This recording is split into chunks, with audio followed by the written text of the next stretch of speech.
Les saluda a su servidor Javier Solórzano. Bueno, ayer fue la final y digamos, están los que saben de fútbol, uno es un simple aficionado, pero tengo la impresión de que ganó el equipo que hizo más méritos para ganar. Usted decir, bueno, es que Argentina también los hizo a su manera, sí, pero España corrió riesgos y Argentina se echó para atrás.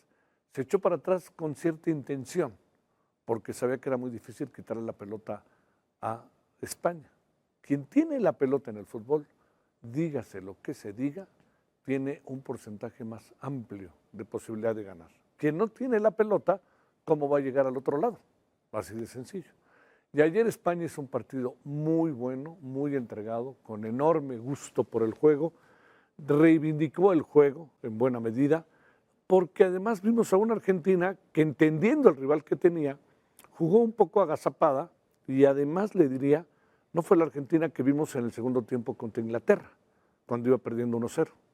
Cuando aquí metió el gol Gómez, que empezó el partido, parecía definido, no sé si viendo usted el partido tuvo la misma, le diría yo, la misma sensación que tuvimos muchos, ¿no?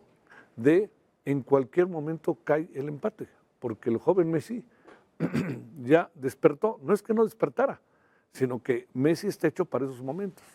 Jugar contra España como jugó Argentina lo pueden hacer muchos equipos. El problema es que Argentina, o la cuestión es que Argentina tiene a Messi, y Messi sí marca diferencia como se vio al final. Un triunfo muy importante de España.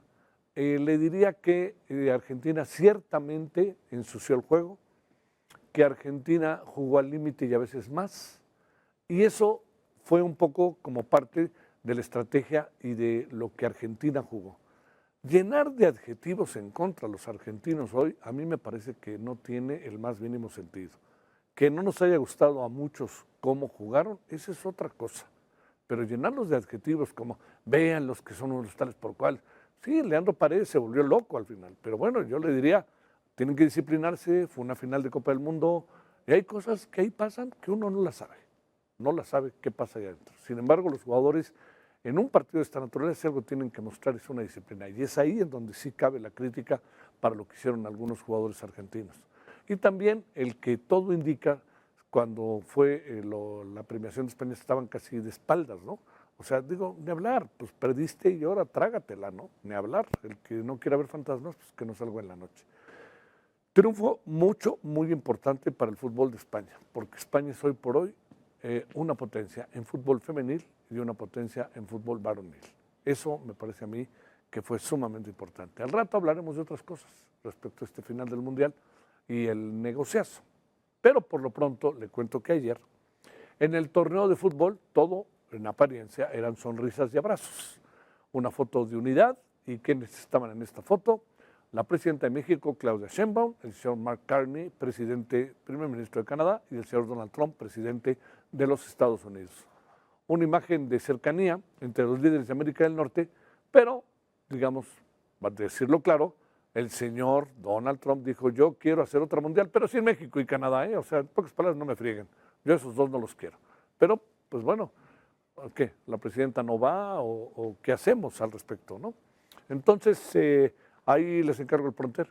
Entonces, lo que pasó a lo largo del proceso, del desarrollo del juego, fue que se pudieron haber platicado muchas cosas. Hoy el equipo del señor Donald Trump informó que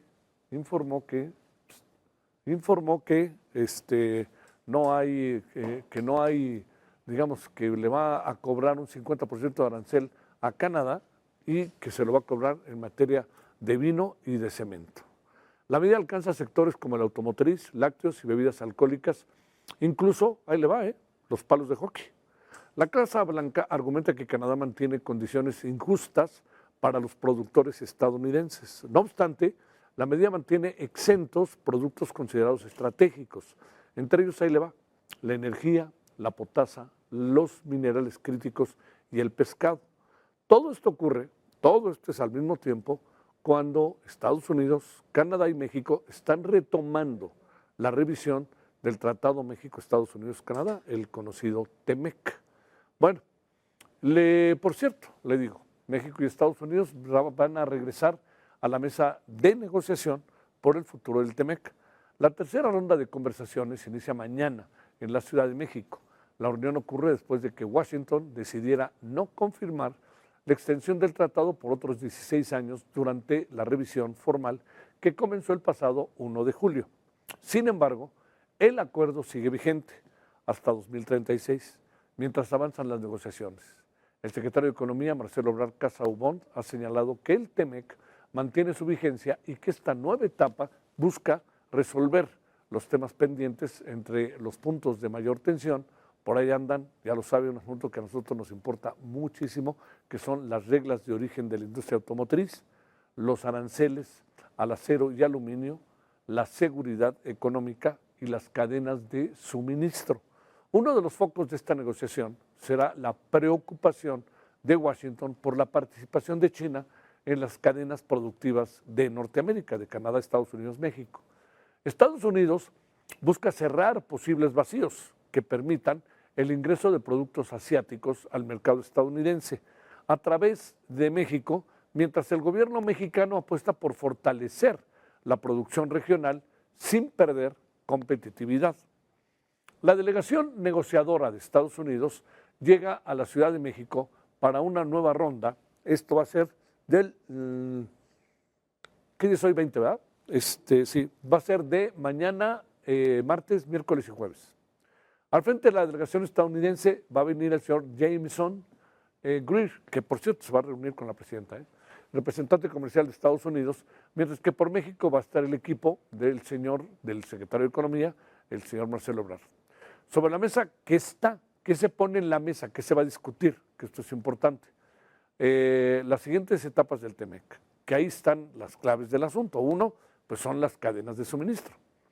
Otro es la competencia frente a otros mercados, la protección de inversiones, las condiciones para mantener la integración económica de América del Norte. Eso es algo de lo que se va a discutir. Como usted sabe, hay una gran cantidad de temas, pero, a ver, si entramos a la revisión anual, va a haber temas que van a tener que son los prioritarios que van a estar ahí. Y de repente en la revisión anual a lo mejor nos aparecen otros nuevos temas y pues tendrán que estar ahí, así, si es anual. Hace rato platicamos con Pedro Canaval. Pedro es socio del Instituto Mexicano de Ejecutivos de Comercio Exterior y profesor de legislación aduanera, ojo con ese tema, de la Universidad Panamericana. Esto es parte de lo que nos dijo que de alguna otra manera yo digo que va echando a andar un poco lo que puede pasar en estos martes, miércoles, jueves que vienen. Pues mira, esta tercera ronda confirma que la revisión pues ya no es protocolaria, ya estamos entrando a una etapa de negociación técnica de los sectores sensibles, acero, autopartes, automotriz, reglas de origen, seguridad económica y cadenas de suministro. Y pues bueno, pues no le viene bien a Canadá lo que pasó, pero a mí me parece significativo el que nuestra presidenta haya ido a la final del Mundial, porque pues digo, sí está bien la final, pero no, seguramente platicaron de los asuntos, ¿no? Entonces no hay que confundir, no renovar automáticamente con cancelar el TEMEC, como ya lo hemos platicado varias veces. El tratado sigue vigente y lo que cambia es la preocupación a lo mejor tiene que ser el nivel de incertidumbre que para las inversiones futuras vengan con las revisiones anuales, ¿no? Eso que dice Pedro Canaval es muy importante retomarlo, por si hubiera cualquier duda. La revisión no significa la cancelación. Ojo con eso, no se está cancelando el TEMEC, se está pidiendo una revisión anual. Vamos a ir viendo a lo largo de estos días qué significa una revisión anual. Ese es uno de los temas más importantes en este momento, qué significa, cómo se materializa, ¿no? O sea, van a venir, vamos a revisarlo, de qué manera, cuáles son la metodología, va a haber comisiones todo el tiempo vigentes para que estén ahí latentes todo el tiempo. Los temas, cuál va a ser la agenda para la revisión anual, qué temas sí pueden entrar en una revisión anual, qué temas no pueden entrar. Lo determina de repente uno de los países, pues yo quiero que entre ahorita porque a mí me está afectando y entonces puede entrar de un día a otro. ¿Cómo va a funcionar todo? Ese es el asunto. Pero yo diría que es lo que hay también. Y yo creo que Estados Unidos Y el presidente Trump, por más que diga en contra del TEMEC, por más que se coloque siendo muy severo contra Canadá e incluso, obviamente, contra México, por más que diga todo eso, él sabe muy bien que con el TEMEC se vive mejor en Estados Unidos. Diga lo que diga. Bueno, ¿qué tenemos para el día de hoy? Además de esto que le hemos informado. El Mayo, cadena perpetua. Que en algún sentido pues es pena de muerte, ¿no? Digo, él sabe que ahí se va a morir, donde está, y listo. El Mayo Zambada fue formalmente sentenciado a cadena perpetua y a la confiscación de 15 mil millones de dólares de sus bienes, como se había acordado después de que se declarase culpable de múltiples cargos de narcotráfico y se dio su derecho a un juicio. A ver, aquí son cosas muy importantes. El Mayo hace una carta que a mí me parece que no es más allá de todo, yo creo que es una carta que hay que ver, ¿no? Usted, ahora sí que como dice, norme su criterio, lo que usted piense de ella, pero yo creo que vale la pena leerla. Y al rato hablamos de ella. Pero lo que sí le puedo decir es que el Mayo Zambada dice que no habló y que no habló de ningún tema y que él asume su responsabilidad. Lo que cuesta un poco de trabajo es que haya dicho eso y que quiera él, en este momento, una cárcel, que vaya a ir a una cárcel en donde haya atención médica. ¿A cuenta de qué? O sea, ¿por qué yo la cambio? ¿Tú qué me cuentas para que yo haga esto, no? Si no, te meto en una cárcel por todo lo que has hecho, más faltaba, ¿no? Entonces, bueno, asunto para darle vuelta, para darle vuelta a ver qué pasa. Y él dice que no dijo nada, que no delató a nadie, etcétera. ¿Usted qué cree? Yo lo veo difícil, ¿no? Pero bueno, una terrible masacre en Zacatecas. Autoridades estatales y municipales, masacre dije bien, confirmaron la identidad de 10 personas localizadas sin vida en distintos puntos de Zacatecas este fin de semana. Entre las víctimas se encuentran exfuncionarios, servidores públicos, empresarios y un integrante, fíjese, del heroico cuerpo de bomberos.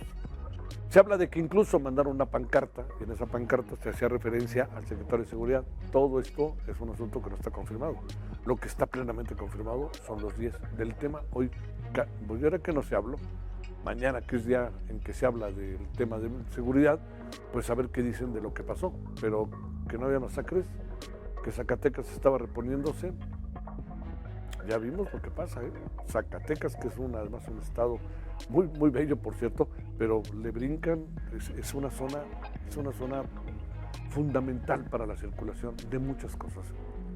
Bueno, regulación de la inteligencia artificial y celulares. El gobierno de México inició un debate nacional sobre el uso de la inteligencia artificial, las redes sociales y los dispositivos electrónicos por parte de niñas, niños y adolescentes, con el objetivo de construir una iniciativa de regulación que va a ser enviada al Congreso de la Unión. Es un debate sumamente importante, Yo diría que si usted tiene algo que decir, anótese, en verdad.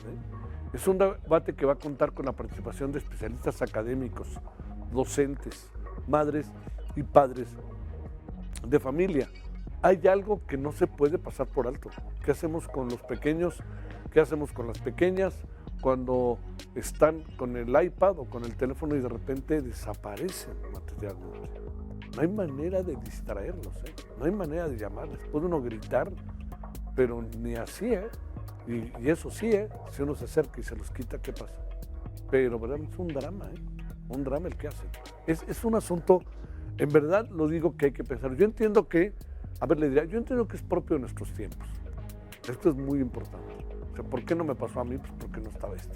Pero se decían muchas cosas. Ahí estás viendo la televisión todo el tiempo, toda la tarde, ¿qué estás haciendo? Ya es otra cosa. Con el iPad y con el teléfono pasa lo mismo en la computadora. Está pasando lo mismo. ¿Cuál es la diferencia? Que los elementos de la televisión de aquellos años eran como muy públicos todos, ¿no? Y aquí hay muchas cosas que están metidas así trasfondo. Y esas cosas que están metidas trasfondo son las que generan la mayor preocupación, entre otras cosas. Y también que tenemos que sacar a los hijos de nuestras casas y tenemos que sacarlos a que estén en la calle, a que estén en muchos lados, ¿no? Y que no estén encerrados ahí todo el día, porque también es una manera de, al fin yo puedo hacer lo que quiero, ¿no? Son muchas variables las que se juntan. Bueno, y ayer fue el fin de fiesta. ¿Por qué? La selección de España ganó 1-0, pero con contundencia. diría yo. Ganó 1-0, parece, es poco, ¿no? Pero con contundencia. Es el nuevo campeón, consigue su segunda corona como campeona del mundo. Argentina sigue arriba, tiene 3. Y Argentina pues estaba tratando de lograr el doblete, ¿no? De 2024, 2022, 2026. No lo logró. Yo creo que estuvo cerca al final de lograrlo, pero en general siempre estuvo más cerca España del triunfo que la propia Argentina. Bueno, ¿qué balance deja la competencia en el sentido social, cultural, político y todo lo que está por ahí? Y bueno, ya sabíamos que en Nicaragua había una dictadura, pero ¿qué tal se dio que ahora es oficial? El presidente de Nicaragua, Daniel Ortega, fíjese, ese con el cual México ha tenido relación y es, pero muy poco crítico, empezando por López Obrador. Acuérdese todo lo que pasó, si iba a ir o no iba a ir a su toma de protesta Marcelo Ebrard cuando era canciller. En serio, en verdad, esto que dijo Daniel Ortega a mí me parece que rebasa ya cualquier circunstancia propia del país democrático, que merecerá la atención de muchas otras naciones en el interés porque el pueblo nicaragüense pueda manifestarse de la manera en que lo considere. No volverá a haber elecciones. Promoverá cambios legales que los puede alcanzar para impedir que la oposición alcance el poder mediante procesos electorales. Ortega sostuvo que el sistema electoral fue utilizado por sectores opositores a los que vinculó con Estados Unidos. Por cierto, ¿no? Con otra cantaleta es lo mismo que dice Trump. ¿Ya se dio cuenta? Lo mismito que dice Trump. Y acá también se están haciendo algunas cosas. Yo diría que es un momento muy importante para Nicaragua, ¿eh? A ver qué es lo que acaba pasando, porque al final pues se quiere eternizar en el poder. O se utiliza la democracia, se usa la democracia para mantenerse en el poder. Caso concreto El Salvador. Bueno, el Mayo, cadena perpetua. Hoy ya se hizo oficial, como dijo el juez Kogan, fue medio anticlimática la reunión. Esta terrible masacre en Zacatecas, 10 personas asesinadas el fin de semana, de diferentes sectores, político, empresarial, en fin, ¿no? La regulación de la inteligencia artificial y celulares, la propuesta que hizo hoy la presidenta de México, se acaba el Mundial, fin de fiesta, y es oficial, va a haber dictadura en Nicaragua, esto es lo que quiere Daniel Ortega. ¿Recuerda usted al Daniel Ortega de los 70, el revolucionario, el que cambiaba y hay que luchar por la democracia y la participación? ¿Dónde anda? En la dictadura. Vamos a hacer una pausa y vamos a regresar para hablar sobre la condena. Ya era esperable, pero todas las secuelas de Ismael Zambada el Mayo. Vamos y regresamos con ello. Buenas noches. His fate is to die in prison. And with the amount of blood that drenches his hands, it is only fitting and he deserves exactly that. Today's sentence reflects decades of work by dedicated public servants. Thank you to the Eastern District of New York's prosecution team, Assistant United States Attorneys Francisco Navarro.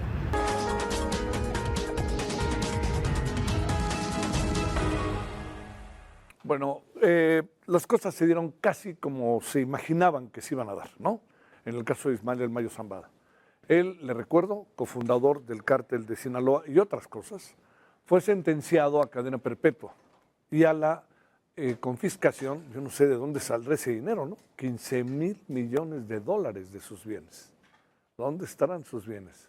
La dictaminación se había acordado después de declararse culpable de múltiples cargos de narcotráfico y se dio su derecho a un juez, el juez federal Brian Kogan, el mismo que presidió los juicios del Chapo Guzmán.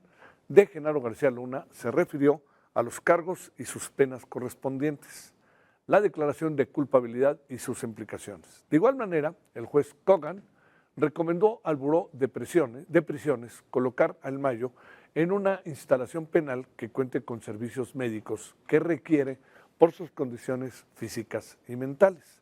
Dicho de otra manera, parece que podrán ir por ahí las cosas. El Mayo leyó una carta previa a escuchar su sentencia. Pidió perdón por sus crímenes.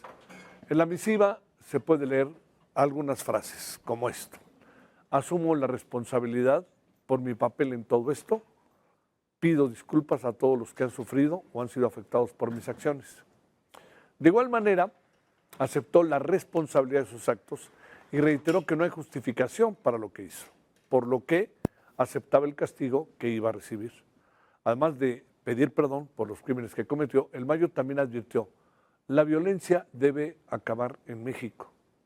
Zambada acusó que Joaquín Guzmán López lo engañó para acudir a una reunión en una finca de Culiacán, Sinaloa, para presuntamente mediar en un conflicto que tenía el gobernador, hoy con licencia, el señor Rubén Rocha, con Héctor Melesio Cuen, exrector de la Universidad Autónoma de Sinaloa. Bueno, a su arribo, le recuerdo, fue golpeado, obligado a subir al avión que lo trasladaría a Santa Teresa, Nuevo León, y también su gente de seguridad, todo indica, fue asesinado. Luego ya sabe, el gobierno de Sinaloa, nadie ha dicho nada, que es increíble, ¿no? El gobierno de Sinaloa dijo que Melesio Cuen fue asesinado en un asalto en una gasolinera, hasta que apareció la fiscal y dijo, oigan, ¿cuál asalto? No marchen, hagan bien las cosas. Y bueno, se fue la fiscal, y ahí anda la fiscal como si nada, pero ya cumplió lo que tenía que cumplir para hacer lo que tenía que hacer, y entonces el gobernador, pues colorín colorado, ¿no? Pero ni eso investiga el gobierno mexicano, ¿no? Bueno, el director de la Administración para el Control de Drogas, Terry Cole, aseguró que la condena a cadena perpetua de El Mayo no representa el cierre de la lucha contra el narcotráfico, sino más bien el inicio de una nueva etapa en la ofensiva de Estados Unidos contra los cárteles mexicanos y sus redes de apoyo. Este es un asunto que hay que revisar, entre líneas y a simple vista. This sentencing is not the end. It's just the beginning. It's a warning to every cartel leader, global criminal enterprise, and foreign terrorists. If you traffic deadly drugs, profit from the suffering of others, and threaten our communities, DEA is coming for you. Whether you're a drug trafficker or a corrupt government official, DEA is coming for you. Contrario a lo que se ha dicho, de que no hubo participación de Estados Unidos, le voy a decir que aún existen cabos sueltos por la detención del Mayo. Una fuente importante, que es Los Angeles Times en este tema, y ahí el periodista estadounidense Keegan Hamilton citó a fuentes de su país y destacó que le sugirieron a Joaquín Guzmán López que al entregarse y entregar al Mayo podía conseguir un acuerdo más favorable. Por lo que el Chapito avisó con tiempo a los agentes estadounidenses que llegaría en cualquier momento y les dio a entender que llevaba algo que les gustaría, refiriéndose a Zambada. Dicho de otra manera, pues hubo presiones, seguramente las hubo presiones para el Chapito, seguramente las hubo, pero pues todo indica que como se están narrando las cosas en los últimos días, es lo más acabado de lo que pudo haber pasado, una decisión del Chapito, ofrecimiento de Estados Unidos y una operación que se hizo absoluta y definitivamente en México con mexicanos, incluyendo el piloto del avión. Le agradecemos a Jesús García, quien es editor de La Opinión y el diario de Nueva York, que esté con usted y con nosotros. Algo muy importante de Jesús, se lo debo decir, que yo le agradezco siempre que nos haga el favor de aceptar nuestra llamada, es el hecho de que Jesús estaba ahí, está dentro, ha estado dentro, está como para que escriba un libro, con todo lo que ha visto allá adentro. Querido Jesús, te saludo con mucho gusto. ¿Cómo has estado? Buenas noches. ¿Qué tal, Javier? Muy buenas noches. Perdón por mi voz, ando un poquillo malillo, creo. Sí, ya somos dos, andamos sufriendo ahí con estos cambios de temperatura. A ver, ¿qué impresión? A ver, te diría, ¿cuál sería tu crónica de lo que viste? ¿Con qué impresión te quedaste? ¿Cómo viste al Mayo? ¿Arrepentido, no arrepentido? No sé, ¿qué cosas que solamente estando ahí se perciben? Bueno, el Mayo Zambada sabe dónde está parado, sabe que no tiene ya prácticamente salida hacia ningún lado y lo que pueda ganar para él en cuanto a su comodidad, por así lo podemos decir de esa forma, pues será una gran ganancia. En efecto, pues le sabemos que él está enfermo y de hecho llama mucho la atención que partes justamente de su condición física que están selladas, que no se quisieron revelar y es bastante amplio porque si vemos el documento que entregó la defensa a Frank Pérez, el abogado Frank Pérez, pues hay varios aspectos que están sellados y el juez permitió que se mantuviera de esa forma para mantener pues la privacidad. Y sabemos también que él tiene un problema en una rodilla, lo vimos hoy caminar incluso más lento que la última vez que estuve en una audiencia donde él estuvo y pues la situación para él es compleja. Ahora, el juez Brian Cogan señaló que si bien hubo una petición para que fuera enviado a una prisión y se le aseguraran ciertas condiciones médicas, señaló también que la oficina de prisiones es la que va a determinar esto, porque bueno, es una entidad independiente y él no puede ordenar a la oficina de prisiones que actúe de tal forma, porque entrega básicamente es como parte de la división de poderes en algún sentido, a menos de que, por ejemplo, haya abusos, por supuesto, en contra de los reclusos y se demuestren, haya investigaciones, se presenten de demandas, etcétera. En este caso, lo que señaló es que pues hay una guía que debe seguir la Oficina de Prisiones y que él confiaba que esa guía para atender específicamente las necesidades del Mayo iban a ser seguidas a como se establece. Entonces, pues se espera que eso pueda ocurrir. Vamos a ver todavía si lo van a meter en una prisión de súper alta, de máxima seguridad, pero eso pues obviamente complicaría su atención médica. Entonces, vamos a ver todavía hacia dónde se establece eso. Todavía hasta la última revisión que tenemos, pues él no ha sido enviado a ninguna prisión. Esto puede llevar horas, pero incluso también pues días o semanas, porque depende, cada caso es distinto, ¿no? Entonces, lo que vi también fue que el Mayo también pues obviamente muestra un arrepentimiento, pero pues un arrepentimiento que pues decimos, realmente le creemos, está al final de su carrera criminal, pues también qué le queda decir, ¿no? En ese sentido. Y destaca también que el abogado Frank Pérez señala que su cliente pues no está cooperando, pero entendemos que no está cooperando en este momento, pero si no obtiene las condiciones médicas podría ser un elemento que lo lleven también, por supuesto, a cooperar después de la sentencia. Pues los fiscales, incluyendo el administrador de la DEA, Terry Cole, dieron una conferencia de prensa y pues ahí hablaron, justamente se les cuestionó sobre si existe pues aprovechar que lo tienen, ¿no? Considerando el personaje que es y la información que podría tener de gobiernos desde pues de 1970, ¿no? Cuando él empezó a operar, en los 80, los 90, cuando fue el boom del narcotráfico en México, los años 2000, ¿no? Y ahí vemos pues gobiernos del PAN, del PR, del PRI y pues actualmente de Morena, que pues todavía alcanzó pues una racha con el señor Mayo Zambada. Entonces, hay un elemento, por supuesto, sobre la mesa que le interesa mucho a las autoridades estadounidenses y no sabemos todavía cuál podría ser el alcance. Lo que entendemos es que sí hay presión para que él opere no solamente contra otros criminales, pero yo diría principalmente en buscar que se hable sobre políticos corruptos. Oye, a ver, Jesús, me cuesta mucho trabajo pensar que no ha colaborado. Cuando digo esto, no sé para quién sea el mensaje. No puedes pedir mejores condiciones en una cárcel si no colaboras con algo que te permita hacerlo. Y además vi por la crónica, por lo que tú has contado, vi al juez Bob Cogan como muy partícipe y muy con la idea de buscar, ¿no? Sugerir que se le puedan dar las mejores condiciones en este sentido, que entiendo que no son las mejores, pero en ese sentido, las condiciones al propio Mayo Zambada. Sí, lo que pasa es que el juez primero no puede establecerlo como tal, puede hacer sugerencias y ya determinará la prisión. Lo que entiendo es que sí hay este estira y afloja y los fiscales tienen presión en contra del Mayo Zambada para que pueda cooperar. La forma en que lo dijeron fue el fiscal del Distrito Este de Nueva York. Él señaló, no podemos hablar, confirmar o negar de algo que está ocurriendo en este momento. Es decir, hay algo que se está moviendo que no nos quieren confirmar que existe, pero que existe, ¿no? Y que tiene que ver con esta presión que no me parece obviamente descabellada en lo más mínimo que puedan aprovechar un personaje como el Mayo Zambada. Ahora, él no necesita necesariamente decir abiertamente si estoy cooperando con el gobierno de Estados Unidos, no necesita ya decirlo, Claro. él ya tiene, no puede obtener una reducción de sentencia. ¿Por qué? Porque según las guías y la explicación que dio incluso el juez Brian Cogan, el tipo de delito por el que fue señalado y la combinación de esos delitos, pues el mínimo de sentencia era cadena perpetua, entonces ya no puede reducirse eso. Lo que puede beneficiarse son en las condiciones. Entonces eso, pues obviamente va a jugar, puede jugar a su favor de algún modo, incluso que pueda tener más visitas, por ejemplo, que pueda tener visitas, no esté aislado como es el caso del Chapo Guzmán, por ejemplo, que prácticamente se está volviendo loco en esa prisión, porque pues no tiene visitas más que de sus paralegals, por ejemplo, ¿no? Asistentes legales que lo visitan de vez en cuando, pero pues no tienen con quién más hablar.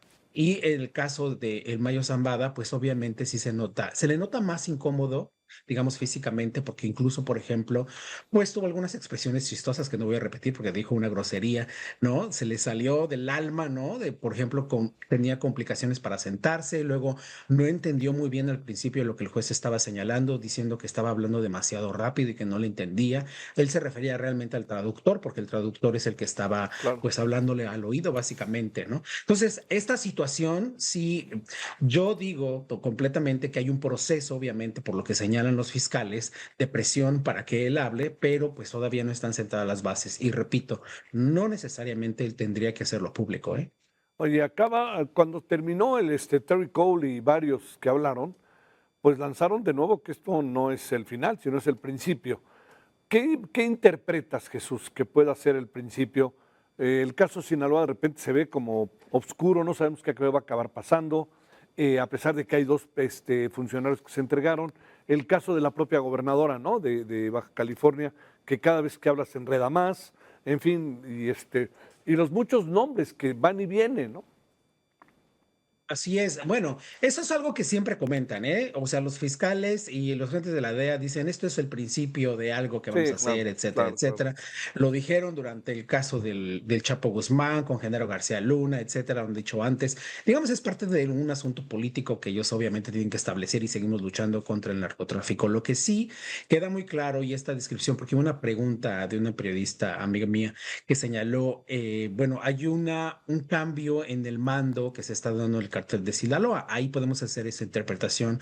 Y el administrador de la DEA, Terry Cole, señaló, sí, hay cambios dentro de, los estamos siguiendo y estamos viendo cómo vamos a atacar incluso, pero hay problemas dentro de la organización criminal y obviamente estamos viendo, pero sí hay un enfoque muy particular sobre lo que puede ser obviamente contra los políticos. Eso sí se tiene que reconocer, si hay un enfoque sobre buscar a llevar personajes tipo Genaro García Luna a prisión, porque pues son los elementos que llevan, digamos, parte de la política que trae el gobierno del presidente Donald Trump. No es gratuito que tengamos 10 políticos mexicanos acusados, algunos de dos de los cuales pues ya están en un proceso muy Sí. particular en los Estados Unidos y otros pues que están en estira y afloja para ver cómo van a actuar, pero que tampoco tienen tantas opciones porque ya hay acusaciones formales y en determinado momento pues Estados Unidos puede avanzar en ese proceso. También podrían quedarse las cosas ahí en algunos de los casos, como ha ocurrido en otros procesos judiciales, es decir, que se quede la acusación sin que se haga efectiva la detención si México no coopera con las extradiciones. También hay que recordar que Estados Unidos ha negado, por ejemplo, extraditar personajes importantes, por ejemplo, a Cabeza de Vaca, ¿no? Que México ha pedido también constantemente y que no se ha entregado porque tiene acusaciones en México, pero pues como es ciudadano también estadounidense, pues de algún modo están jugando con ese elemento también los estadounidenses para con el gobierno mexicano. Entonces, sí se tiene que ver desde diferentes arenas, no solamente la arena judicial, sino la arena política, que en este momento es bastante intensa. Ujú. No le concedemos mucha importancia a lo que se pudo hablar ayer durante el Mundial entre los presidentes. Es muy difícil que haya pasado algo fuerte. ¿O qué piensas, Jesús? No, es muy complicado porque el escenario primero es muy restringido, hay demasiada gente, estaba también pues el rey de España, estaba el primer ministro de Canadá, imagínate, estaba el primer ministro de Canadá ayer con el presidente Donald Trump saludándole, hola, con Y el mira hoy, secretario de Estado Marco Rubio y ¡pum! El día de hoy, un día después, le imponen 50% de aranceles a Canadá, ¿no? Imagínate. O sea, ese es como se juega la política y una cosa no tiene que ver con la otra. Marco Rubio lo dejó muy claro. Una cosa, tenemos muchos problemas con nuestros gobiernos entre nuestros países, pero bueno, lo del mundial es lo del mundial y lo vamos a manejar de la manera en que se maneje. Creo que el mejor ejemplo es justamente lo que ocurrió con Canadá, ¿no? Imagínate, ¿no? O no, sea, uf. Te mando un gran saludo, Jesús, y muchas gracias, como siempre. En verdad te agradezco mucho. ¿Cuánto duró? No un duró abrazo, que mucho la estés muy reunión, bien. ¿verdad? Dicen que no fue muy larga, ¿no, Jesús? La audiencia, la audiencia o la reunión de quién? No, la audiencia, la audiencia. La audiencia duró alrededor de 40 minutos más o menos. Estuvo interesante, ¿eh? Fue un movimiento muy interesante. Se hablaron varios aspectos. Por ejemplo, se habló del decomiso de los 15,000 millones de dólares. ¿Qué se va a hacer? Se abordó también si, por ejemplo, los Levarón podrían no reclamar ese dinero. Pero lo que al momento se tiene es que los fiscales no tienen nada, nada de los bienes del Mayo Zambada y han señalado, no hemos identificado bienes que podamos realmente decomisar hasta este momento. No significa que pues obviamente no los estén buscando, ¿no? Para ver qué pueden hacer. Te mando un gran saludo, Jesús, de nuevo. Muchas gracias por tu tiempo. Igualmente, hasta luego. Gracias, hasta luego. Bueno, vamos a hacer una pausa y vamos a regresar para hablar sobre lo que pasó este terrible fin de semana en Zacatecas. 10 personas asesinadas, una masacre. Le vamos a contar porque pasa por el tema de seguridad, obviamente, pero también porque pues en Zacatecas hace pocos días se decía que las cosas se habían revertido, entonces cae esto como balde de agua helada, ¿no? Así terrible. Bueno, vamos a la pausa y regresamos con el tema. Fíjese, una masacre en Zacatecas. 10 personas localizadas sin vida el sábado en 3 municipios del estado: Pánuco, Morelos y Zain Alto. 5 de las víctimas fueron colgadas en un puente del municipio de Pánuco. Las víctimas habrían desaparecido entre el 16 y el 18 de julio. Sin embargo, ningún caso fue denunciado ante las autoridades. El gobernador se enojó.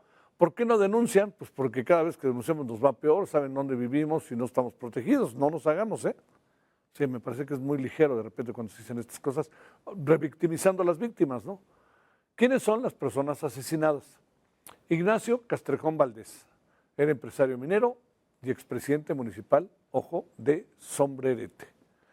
Fidel Alvarado, secretario de Desarrollo en Fresnillo. Jesús Muñetón, bombero del municipio de Fresnillo. Andrés Vázquez, exregidor panista en Canatlán, Durango. Juan Carlos Berumen, reconocido empresario. Tenemos también a las otras personas que fueron asesinadas, ahí lo tiene, Fernando Robles, otro reconocido empresario, José Armando Ledesma, destacado empresario, Armando Ledesma Aguirre, empresario, Jesús Daniel Rivera, empresario, y José Ángel Valdés Rivera, productor ganadero. Bueno, el gobernador de Zacatecas afirmó que no habrá impunidad por la ejecución de las 10 personas ocurridas el fin de semana y confirmó la coordinación de fiscalías con la investigación, pero bajita la mano mandó el mensaje de decir, oigan, pues presenten denuncias, pues nadie quiera presentar una denuncia, pues usted y yo sabemos por qué, ¿no? ¿Cuáles son las razones por las cuales de repente no se presentan denuncias en estos casos? De las líneas de investigación, refiere muy bien las dos que ya se dieron a conocer, la de la extorsión y la de la colusión, que hay un seguimiento puntual que deriva de eso algunos operativos, algunos cateos, donde participan, intervienen las dos fiscalías por el tipo de delito que se está investigando.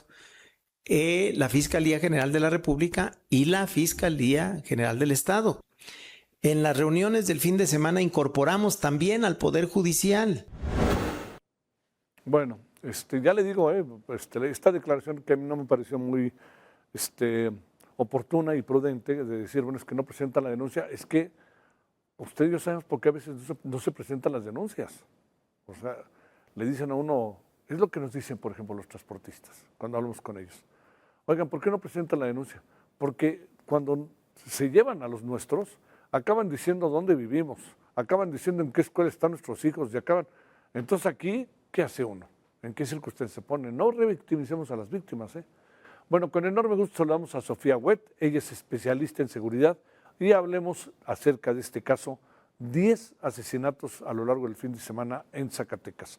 Sofía, como siempre, gracias por tu tiempo, gracias, buena semana, ¿cómo te va? Buenas noches. Hola, ¿qué tal, Javier? Pues aquí con el gusto de saludarte, iniciando una semana pues con noticias complicadas el fin pasado, que pues sin duda mucho que analizar. A ver, ¿cómo ponemos en perspectiva el asunto? Tomando en cuenta que son personajes reconocidos, es decir, no son cualquier personaje, no lo digo peyorativamente, sino son personajes que juegan un papel activo, muy activo en la sociedad.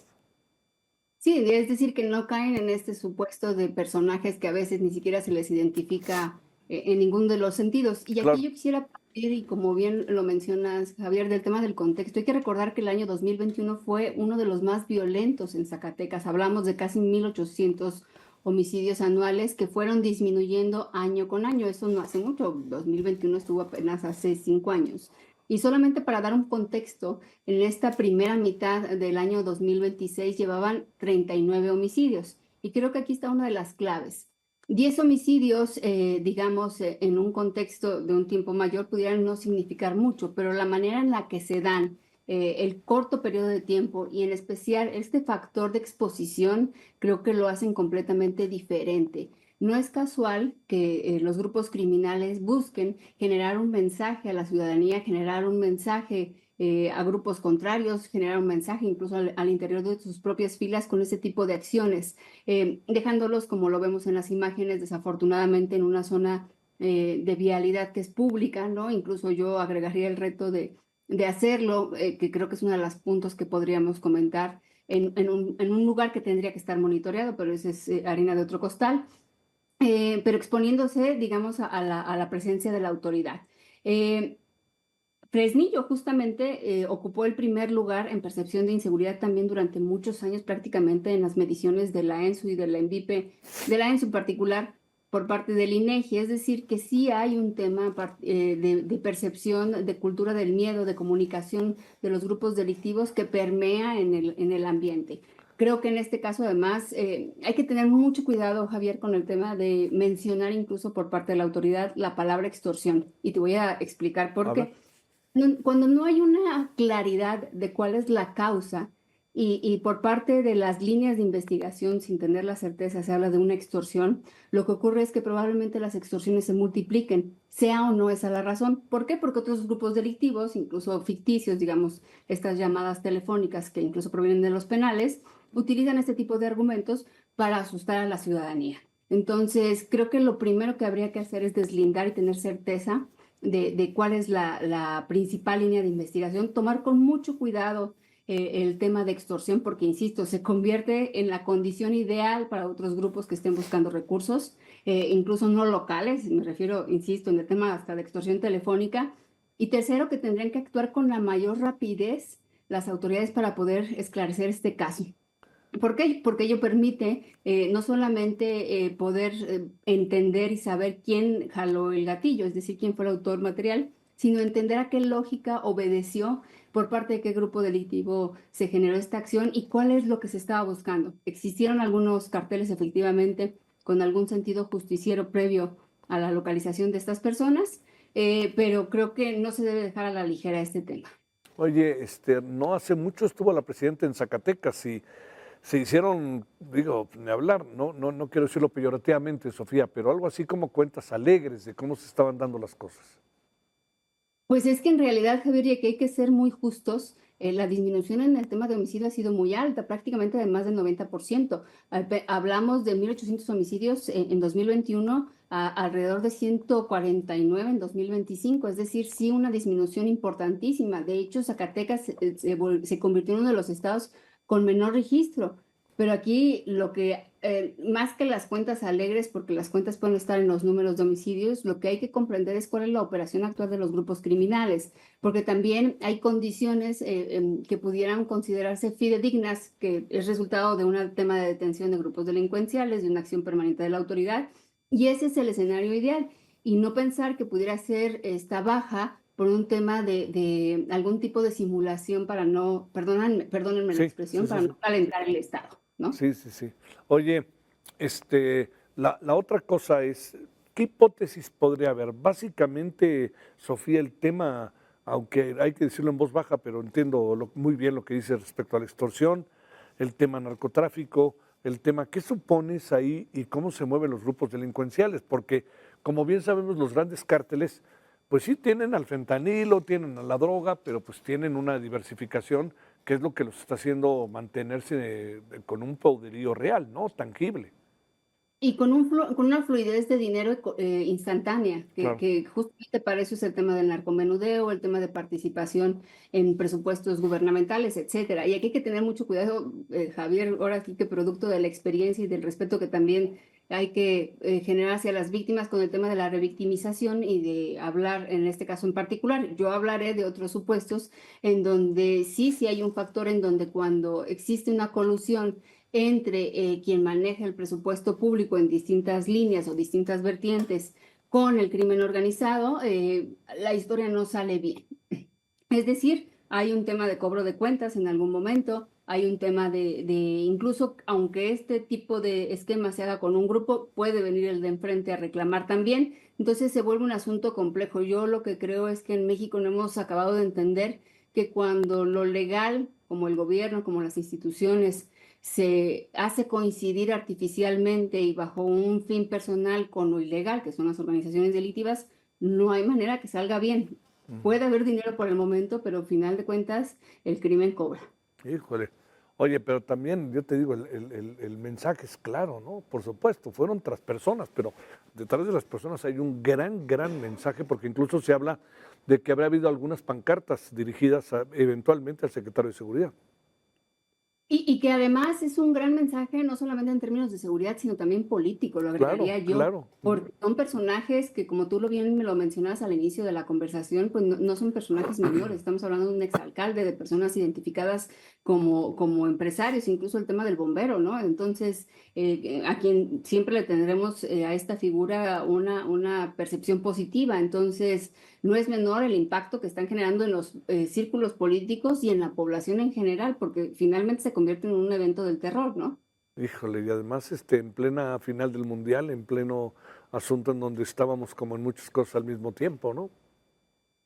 Sí, pero aquí el crimen decide cuál es el momento oportuno, por eso la separación tan específica de los momentos en donde son privados de la libertad y el poderlos reunir, digamos, y se oye muy macabro ese asunto, poderlos reunir para hacer una exposición más completa de cuerpos, ¿no? Entonces, ¿qué tuvo que pasar en esos días que estuvieron privados de la libertad? ¿En qué momento ocurrió desafortunadamente privarlos de la vida? ¿Cómo los mantuvieron? Es decir, una gran cantidad de factores, incluso pues la forma en la que los pusieron, ¿no? Generalmente es en puentes peatonales donde cuelgan de una manera distinta, aquí los vemos pegados prácticamente al muro, lo cual requiere una condición diferente también para poderlo materializar, es decir, sí es pasar y lanzar, pero es decir, yo agregaría aquí, insisto, el factor también de las cámaras de gobierno, ¿no? Qué tanto están en este puente, cómo se eligió la zona para la exposición, porque evidentemente sí es un punto donde confluye personas, prensa, etcétera, para poder... no hay manera de no verlo, ¿no? No hay manera de no verlo. De alguna forma, ¿no? Entonces yo creo que aquí el gobierno del Estado tendrá muchos factores que analizar por parte de la Fiscalía y creo que entre más pronto lo hagan mejor. Oye, por último, es un asunto que entiendo que estamos en una etapa previa, pero es un asunto que ves más local que regional, ¿o cabe todo? Pues mira, en el caso de las organizaciones criminales luego no hay lógicas, pero creo que todo indica que es un asunto local, ¿no? Yo esperaría que así sea y hay que ver en lo que viene varios temas, ¿no? Si continúan las desapariciones, cómo se va comportando el tema de homicidios, cuál es la presencia que quiere de forma manifiesta el crimen organizado presentar en este estado. Entonces, son los aspectos a los que hay que estar atentos para poderle dar una mayor interpretación al tema. Qué cosa, ¿no? La verdad, desde que yo vi el domingo ya te empezaba uno a enterar, porque inevitablemente piensas en qué violencia, caray, qué violencia tan brutal, ¿no? ¿Y cuál habrá sido la afrenta, Javier? Claro, que tienes toda la razón, claro. ¿Qué es lo que aquellos estaban cobrando, ¿no? Con la muerte. Bueno, te mando un gran saludo. Mañana es martes de seguridad en la mañanera. Supongo que habrá algunos indicios, ¿no, Sofía? Yo esperaría que sí, porque evidentemente este es un gobierno que le interesa mucho más esclarecer estos temas que al anterior, creo que a todos lo hemos entendido. Entonces, sin duda, pues estará en su interés poder clarificarlo, porque además hay que recordar que si este caso queda, digamos, en el olvido sin alguna otra medida excepcional, pues está posiblemente condenado a repetirse. Exactamente. Sofía, que tengas buena noche, buena semana y muchas gracias como siempre, Sofía.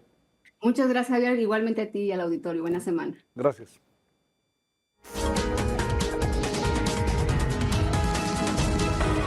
Bueno, la presidenta hoy, ya lo había anunciado, presentó una propuesta para reglamentar el uso de plataformas digitales y redes sociales para menores.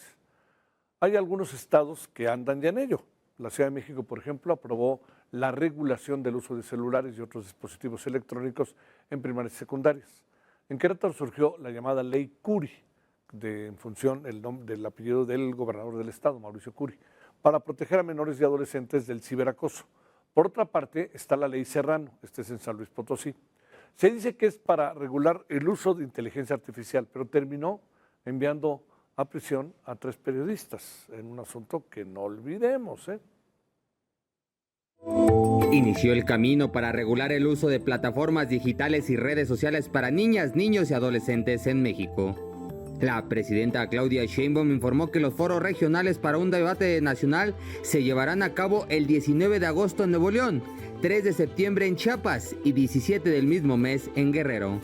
Estamos planteando la regulación, pero puesta a discusión de maestras, de maestros, de madres, padres de familia, de expertos, Porque no se trata de prohibir por prohibir, porque no se trata de lo que opina la presidenta y ponerlo en una ley, sino que realmente se entienda en estos debates. El resultado de estos debates se va a emplear para la confección de una iniciativa que, se espera, se apruebe este año. En la mañanera de este 20 de julio, el secretario de Educación Pública, Mario Delgado, detalló que más del 70% de la población de 6 años o más es usuario de Internet, cifra que en adolescentes incrementa al 90%. La regulación del uso de las tecnologías en las escuelas debe sustentarse, nos ha pedido la presidenta, en evidencia, en un enfoque de derechos y en el compromiso con el desarrollo humano integral. El representante de la UNESCO en México, Andrés Morales, alertó sobre la adicción de los jóvenes a los dispositivos. El 83% de los padres y las madres hoy está preocupado porque sus hijos pasan demasiado tiempo frente a las pantallas y 2/3 reconocen que ellos mismos tienen dificultades para controlar el uso. De acuerdo con datos oficiales, 8 de cada 10 estudiantes utilizan IA generativa, mientras que 1 de cada 11 la usan como soporte, guía o consulta emocional. Carlos Navarro, Heraldo Media Group. Bueno, que no tienen control, yo creo que es un número alto de padres y madres de familia, y a lo mejor escuelas también, los maestros, y a lo mejor hermanos mayores, bueno, es realmente un mundo muy, muy complejo. Con usted y con nosotros el doctor Mario Gómez. Él es abogado y experto en uso de tecnologías de la información y comunicación. Bueno, muchas gracias, abogado. ¿Cómo te va? Gracias por tu tiempo. ¿Cómo te ha ido? No, muy bien, muchas gracias. Muchas gracias a tu público también, mi estimado Javier. Un gusto estar con ustedes. Gracias, en verdad. Oye, Mario, a ver, ¿qué piensas de la propuesta? ¿Qué tendríamos que hacer? Y también cosas que yo creo que todos sabemos, que luego los pequeños, la mejor manera de poder nosotros hacer cosas es aventarles el teléfono y aventarles todo lo que está a nuestro lado para poder terminar lo que tenemos que terminar. Ya la vida es muy diferente a lo que fue hace 30 o 40 años, y no lo digo con nostalgia, simplemente es diferente. Pues sí, ya ha cambiado y tenemos que tomar estos comentarios que ha hecho la ciudadana presidenta sobre abrir el debate. Pareciera que la Secretaría de Educación Pública lo está caminando a la familia, la responsabilidad de los padres o una responsabilidad integral. Sin embargo, debemos tomar en cuenta que las empresas deben tomar la responsabilidad que les corresponde, ya que el tipo de producto que generan genera adicción no solamente en los niños, sino en las familias en general. Entonces puede ser no solamente un problema en este momento de tecnología, sino de salud, y que debemos priorizar sobre todo la educación digital para tener conocimiento de los riesgos que tiene el uso de este tipo de plataformas. Ahora, la pregunta es, ¿cuál es el camino que deberíamos seguir? Digamos, yo entiendo que los padres naturalmente y madres quieren participar y querrán dar sus puntos de vista, pero también se requiere de esto un conocimiento. ¿Cuál debe de ser el elemento para echar a andar el debate? ¿Cuáles son las bases de ese debate que tiene que ver con el ocio, tiene que ver con las nuevas tecnologías de las cuales ya no nos podemos hacer a un lado, la inteligencia artificial que está desde hace tiempo entre nosotros y nos va comiendo a veces? En fin, Mario. Sí, mira, México sí necesita reglas definitivamente para proteger a los niños, niñas, adolescentes, a toda la familia de manera general. Sin embargo, la regulación, desde mi punto de vista, debería dirigirse principalmente hacia las plataformas, sus algoritmos y sus modelos de negocio, pero tomando como base la educación digital. Es necesario que tenga conocimiento la familia, los niños, los padres, todos los integrantes de los riesgos que se tiene con el uso de las tecnologías, que van más allá de los riesgos que en sí los programas podemos encontrar, o los tipos de delitos que pueden surgir, como el robo, usurpación, suplantación de identidad, sino que conlleva otro tipo de problemáticas que afectan la salud. Entonces, debe ser un modelo integral en el que deben participar multi-stakeholder o múltiples partes interesadas, donde deben participar todos los sectores de la sociedad, pero partiendo desde la educación digital, algo que no ha sucedido y que es muy importante llevarlo a cabo hoy en día. Oye, ¿Hasta dónde empieza y termina? Yo entiendo, la responsabilidad de las familias es muy claro, son nuestros hijos, pero ¿hasta dónde empieza y termina la responsabilidad del Estado? Efectivamente, aquí la responsabilidad del Estado es, desde un inicio, se da porque a fin de cuentas son los que autorizan a las empresas que existen, que trabajan en México, como son las plataformas o las plataformas digitales. Entonces debe existir una legislación, debe existir una vigilancia por parte del Estado sobre este tipo de plataformas y el uso que le están dando a la información y las repercusiones que pueden tener en su uso. Entonces yo, desde mi punto de vista, es muy importante aquí la responsabilidad del Estado, es indispensable, no podemos simplemente platicar y dar la responsabilidad a la familia o a las empresas, sino también aquí es muy importante la responsabilidad del Estado. De hecho, en este caso yo veo muy importante tomar en cuenta la obligación del Estado de ofrecer educación digital, los riesgos que se corren por el uso de plataformas hacia los ciudadanos y de regular las actividades de las empresas en el ámbito digital, porque ya vemos que no se encuentran controladas en este momento. Entonces, urge de alguna manera legislar las plataformas digitales también. Oye, no, eso luego lo juntamos con el tema de la libertad de expresión y para qué quieres, ¿no? Y además también te diría otra cosa, con esto del registro del teléfono hemos visto los problemas que estamos pasando porque el gobierno dice, bueno, son las empresas las que lo deciden, pero no son solo las empresas, son también los gobiernos, el gobierno quien lo decide, ¿no? Así es, acá de tocar un punto muy importante porque a fin de cuentas recordemos el artículo 6º constitucional en temas de transparencia, de acceso a la información, pero también de privacidad y a fin de cuentas las empresas son reguladas por el Estado mexicano en el deber ser. Sin embargo, vemos que ha sido un tanto lento la regulación, la protección de la información y la vigilancia, si no es que casi nula de las plataformas digitales y más con el sobretexto que se encuentran en otros países y que no es posible regularlas. Sí. Oye, lo de la inteligencia artificial es lo que nos trae más, porque además, digamos, la capacidad que tienen los niños para rápidamente manejarla es impresionante, ¿no? Sí, definitivamente. De hecho, estas pláticas que se van a llevar a cabo sobre regular las plataformas sociales, yo desde mi punto de vista debería regularse aparte la inteligencia artificial y no en un mismo paquete tratar de regular las plataformas, el contenido o el uso de las familias en conjunto con la inteligencia artificial. ¿Por qué? Porque son cosas distintas. En las plataformas tenemos temas como adicción, delitos que se pueden llevar a cabo, riesgos, acceso a información no para menores, y en la inteligencia artificial pues es muy distinto. La inteligencia artificial se utiliza para llevar a cabo delitos como usurpación de identidad, suplantación de identidad, las llamadas deepfakes, ataques de ciberseguridad. Entonces, desde mi punto de vista, sería adecuado llevar a cabo este tipo de pláticas para una futura regulación, pero de manera separada. Uh-huh. Ahora, es un mercado que no para, ¿no?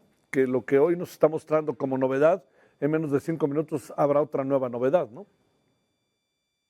Así es, y lamentablemente, ya lo platicamos en otra ocasión, mi estimado, tenemos la situación que en México la legislación es muy tardada. Entonces, en lo que legislamos una nueva problemática, como puede ser el día de hoy las plataformas sociales como las conocemos o la inteligencia artificial, en 6 meses esto puede cambiar. Entonces, o en 3 meses o en 2 meses. Sin embargo, llevar a cabo una legislación puede llegar a tomar 2, 3 años. Entonces, debemos tomar en cuenta que las tecnologías avanzan mucho más rápido que las legislaciones. Uh-huh. La presidenta acaba de enviar, Mario, un mensaje sobre redes sociales. Es un tema que ha manifestado varias veces su preocupación. Dice, en México promoveremos un diálogo sobre el uso de las redes sociales cada lunes. Fíjate, abriremos en la mañanera del pueblo el análisis, sus consecuencias y cómo prevenirlas. Es decir, todos los lunes habrá un espacio en la mañanera para hablar de este tema. La clave es cómo lo vamos haciendo, ¿no? Pero a ver, ¿ahí qué piensas? Pones cara de duda, mi querido Mario. Pones cara de duda. Sí, Sí, porque este es un tema de educación digital. Yo creo que no se puede llegar a politizar, y menos en los momentos, vienen elecciones próximamente o como se encuentra el país de manera general. Entonces, más que politizar, deberíamos encontrar maneras de proteger, de hacer llegar la información a las familias. Desde mi punto de vista, pues esto debería ser más un tema de la Secretaría de Educación Pública, de hacer llegar la información a los niños en todos los niveles y bueno, pues alguna campaña de la llamada alfabetización digital que abarque no solamente a los niños y a los padres de familia, sino también un punto muy importante que no tomó en cuenta, las personas de la tercera edad, que están siendo víctimas de diferentes situaciones, diferentes delitos en este tema. Entonces yo lo veo más como debería dirigirse como una campaña de alfabetización digital, de educación digital y una campaña de información hacia los adultos mayores. Es que sí, van a entrar todas las mañaneras los lunes, van a ir los cuates de los cuates y van a empezar cuando voltees la cara, vas a tener una legislación toda rala, no va a ser integral. Bueno, quisiera pensarlo de otra manera, pero es difícil, ¿no? Porque además así ha sido a lo largo de este gobierno y del anterior, no lo digo en un tono crítico, pero así ha sido, pues, eso es lo que hemos visto. Les voy a contar cómo veo yo las cosas, pero si quieren, cuéntenme. Sí, justo lo que platicábamos la vez pasada, que tuve el gusto de estar aquí contigo. Por ejemplo, ya se habla de inteligencia artificial en la Ley Federal del Trabajo o en la Ley de Derechos de Autor y ni siquiera no existe una ley de inteligencia artificial, una definición jurídica de inteligencia artificial. Es decir, pareciera que estamos tapando de alguna manera las problemáticas que surgen al momento y no en cuestiones jurídicas, de leyes, de defensa, de protección al ciudadano. Debe ser una protección pensada, una protección integral y no ir resolviendo sobre la marcha, ¿no? Te mando un gran saludo, Mario. Gracias por tu tiempo. Que tengas buena noche. No, hombre, un gusto a ti, a tu auditorio. Buenas noches. Gracias, Mario. Sí, esto quiere decir que entonces a partir del próximo lunes en las mañaneras habrá un espacio para este debate. Que vayan los que piensan diferente. La verdad. ¿Por qué? Porque eso fortalece el conocimiento. Entonces se podrán comparar, ¿no? Las versiones de unos y otros con base al conocimiento científico, que lo hay, el conocimiento de redes sociales, que lo hay, el conocimiento de los medios de comunicación, que lo hay, el conocimiento de la inteligencia artificial, que lo hay. Hay libros en México. Pedro Salazar hace como un año escribió uno. Está en la mente de todos, todo lo que tiene que ver precisamente sobre el tema de la inteligencia artificial y las redes. Bueno, veremos, caminemos pues. Bueno, vamos a hacer una pausa y vamos a regresar para hablar sobre lo que hemos llamado el jolgorio. El jolgorio fue el mundial, ya sabe que hay que decirlo así porque si uno dice mundial, ¿para qué quiere? Bueno, el fin del jolgorio y la victoria de España, la justa victoria de España sobre Argentina, pero todo el entorno, lo que pasó con los jugadores argentinos, con los jugadores españoles, verdaderamente es un asunto brutal, ¿no? 2 millones de personas en la calle en Madrid para acompañar a la selección española. Imagínense nada más. Bueno, pausa, estamos de vuelta, vamos con ello. Financieros presentados por Value. La tasa de interés interbancaria a 28 días se mantuvo sin cambios para ubicarse en 6.74%, mientras que los CETES a 28 días disminuyeron 0.09 puntos y se ubicaron en 6.20%. El índice de precios y cotizaciones de la Bolsa Mexicana de Valores se sitúa en los 66.122 puntos, con una disminución de 0.77%. El FTSE Viva alcanzó los 1.333 puntos, con una caída de 0.69%. En el ámbito internacional, el Dow Jones se ubicó en 51.839 unidades, con una caída de 0.59%. El Nasdaq disminuyó 0.05% para alcanzar 25.508 unidades. En Brasil, Bovespa bajó 0.20% a 173.371 puntos. En el tipo de cambio, el dólar al menudeo bajó 0.33% para cotizar en 17.88 pesos. Al mayoreo disminuyó 0.54% a 17.42 pesos, mientras que el dólar fix disminuyó 0.53% a 17.43 pesos. El euro bajó 0.90% y se vendió en 19.89 pesos, y la libra esterlina bajó 0.93% para ubicarse en los 23.40 pesos. En el mercado accionario mexicano tuvimos algunas alzas destacadas. Grupo Rotoplas subió 7.82%, Vasconi avanzó 6.91% y la CIT 3.19%, pero también hay caídas importantes. Corporación Moctezuma cayó 6.47%, Cemex 3.74% y Findep disminuyó 3.38%. Estos fueron los indicadores financieros más importantes del día presentados por Valúe.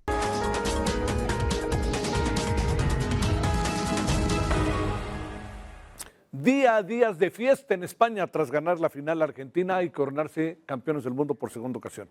La primera vez fue en 2010, por cierto, con un gol en tiempo extra también. En aquella ocasión fue de Iniesta, ahora fue de Gómez. Bueno, los españoles estuvieron en el Palacio de la Zarzuela con los reyes Felipe VI y Leticia Ortiz. Luego fueron a ver al presidente español, Pedro Sánchez, allí en la Moncloa, y después este recorrido que era lo que todo el mundo quería.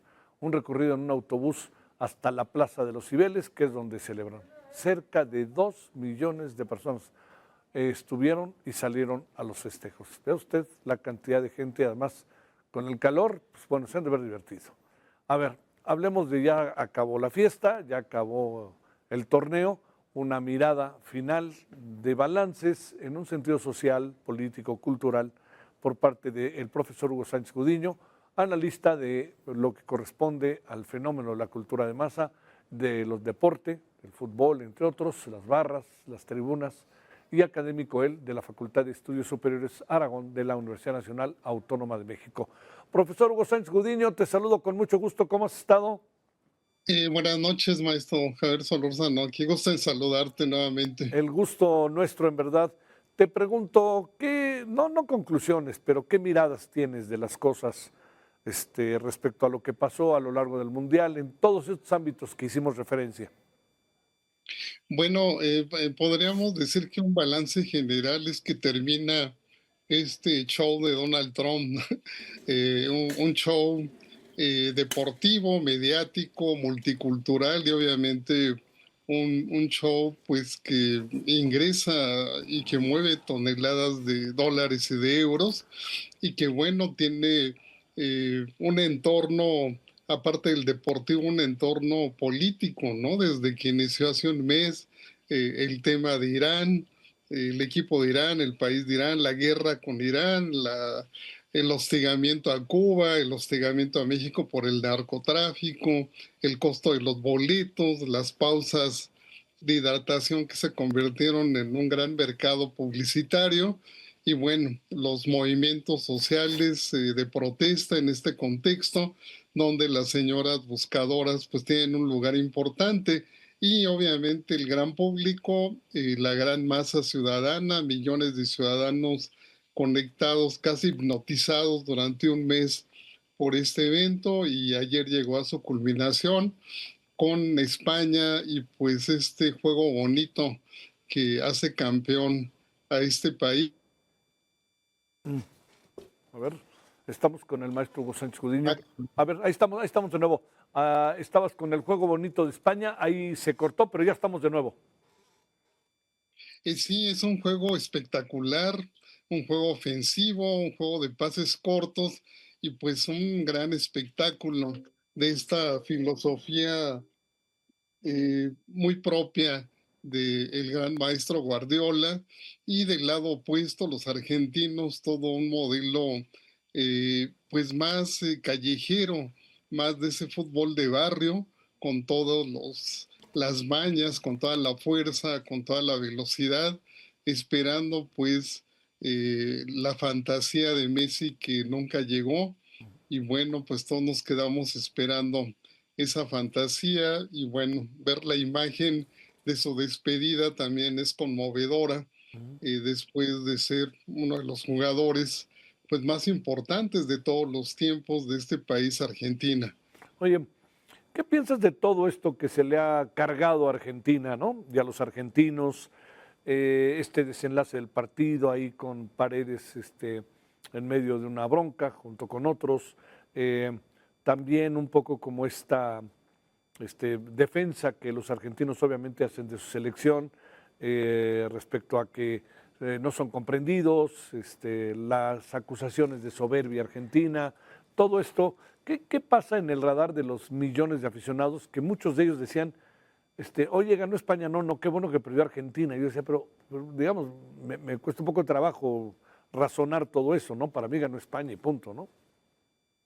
Sí, se creó toda una pues burbuja mediática en redes sociales anti-Argentina y probablemente tenga que ver con la cultura de los argentinos. Todos hemos tenido una experiencia con ellos, pero es muy interesante porque cuando uno va a Argentina no se comportan como cuando están acá en México o en otros Sí. países que generan este rechazo, ¿no?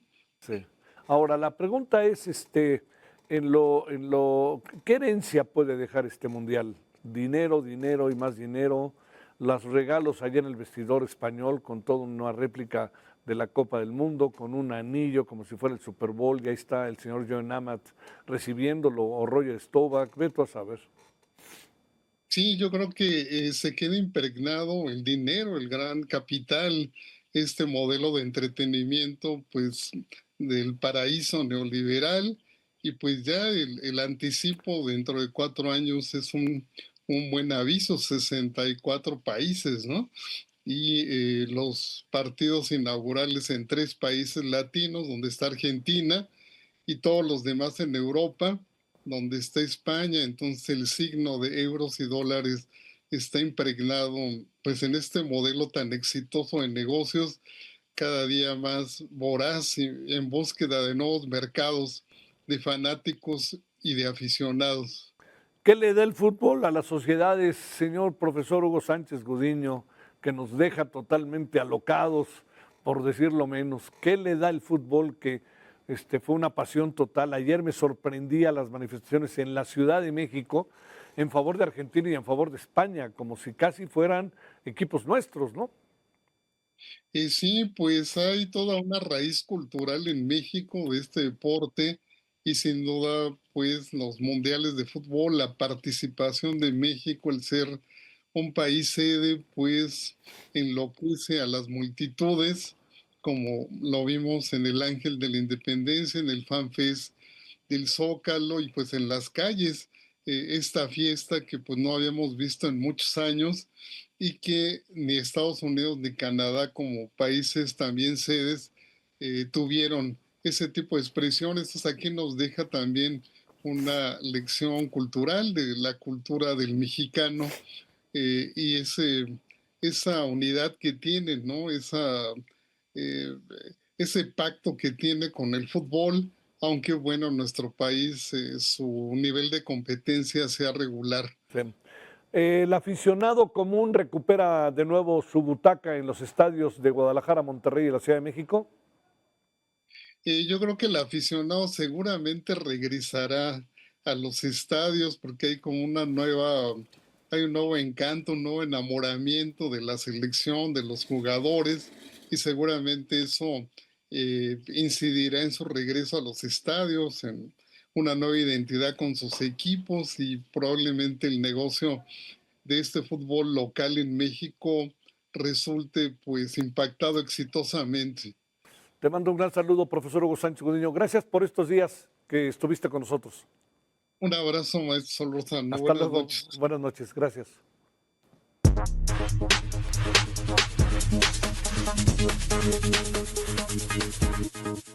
Francisco Nieto, editor de País y Ciudad de México en el Heraldo de México, nos dice qué vamos a tener el día de mañana en el periódico, mañana martes. Querido Paco, pero es que, oye, menos mal que te acabo de ver, ¿sabes qué? Ahí, decía Paco. No, no te preocupes, acá estamos ya cerrando, iniciando la semana. No, espérame, déjame empezar otra vez. A ver. Y vámonos a continuación con Samuel Ocampo para que usted conozca todo lo que trae mañana el periódico El Heraldo de México Y Paco, te mandamos un saludo, pero pues no, ¿qué pasó? Adelante, mi Sam. ¿Qué tal, Javier? Buenas noches. Pues ya estamos iniciando semana y podemos, ya con la resaca futbolera, como lo mencionabas ahorita en el bloque anterior, y con la fiesta española encima, pues la organización del Mundial 2026 en América del Norte es el ejemplo de la coordinación que puede haber entre los 3 países que integran la región, dijo la presidenta Claudia Sheinbaum este lunes durante la mañanera. Reconoció que fue un buen momento, y es un ejemplo de la coordinación entre los 3 países porque realmente salió muy bien el Mundial, señaló la mandataria, quien detalló que parte del diálogo que sostuvo con Donald Trump durante la llamada en la que la invitó a la final de la justa deportiva. Recordemos que el mal tiempo pues jugó en contra de su participación al cancelarse el vuelo comercial que iba a tomar para llegar a Nueva York y pues finalmente lo hizo en un avión oficial. Y también, Javier, ya en temas bilaterales hay que tomar en cuenta que esta semana se lleva a cabo una nueva ronda de negociaciones con el TEMEC. Habrá que estar pendientes de qué es lo que sucede. Nada está dicho. También lo mencionabas en un bloque anterior. Trump ayer se reunió con el primer ministro canadiense y pues hoy aplica aranceles. Por otra parte, Javier, en temas también internacionales y en torno al brote de la diarrea explosiva detectada en varios estados de Estados Unidos, la Administración de Alimentos y Medicamentos de ese país confirmó que la prueba de laboratorio que inicialmente detectó la presencia del parásito Ciclospora en lechugas iceberg de la empresa Taylor Farms resultó ser un falso positivo, pero aclaró que las investigaciones epidemiológicas continúan y que el retiro preventivo de los productos continúa vigente. La FDA precisó que hasta el 19 de julio pasado ninguna de las muestras de producto analizadas han sido confirmada como positiva para Ciclospora. No obstante, dijo que la ausencia de la muestra confirmada no modifica el curso de la investigación, ya que los análisis epidemiológicos continuarán. Por otra parte, Javier, hablando de mal tiempo, pues este lunes vaya tormenta que se desató en varias zonas de la Ciudad de México, afectando principalmente la zona oriente de la Ciudad de México, la alcaldía Iztapalapa y toda la avenida, toda la calzada Zaragoza,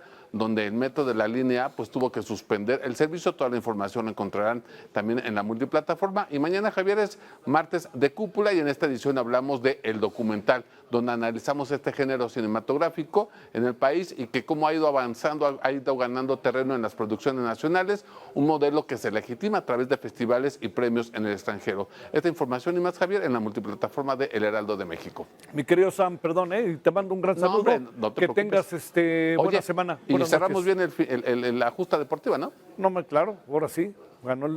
Ya sé que dicen que ganó el fútbol, pero sí creo que ganó realmente el que mejor hizo las cosas. Así es. Bueno. Que te vaya muy bien. Igualmente, cuídate mucho. Gracias. Bye. Hasta luego. Bueno, nos vamos. Oiga, mañana estaremos aquí a las 20 horas en hora del centro, Heraldo Radio, 98.5 de FM y en otras estaciones del país y en el portal, en la referente, y 21 horas en hora del centro, aquí mismo, Heraldo Televisión, referente de la noche. Tenga buena semana, está empezando, pásela bien. Hasta mañana. Adiós.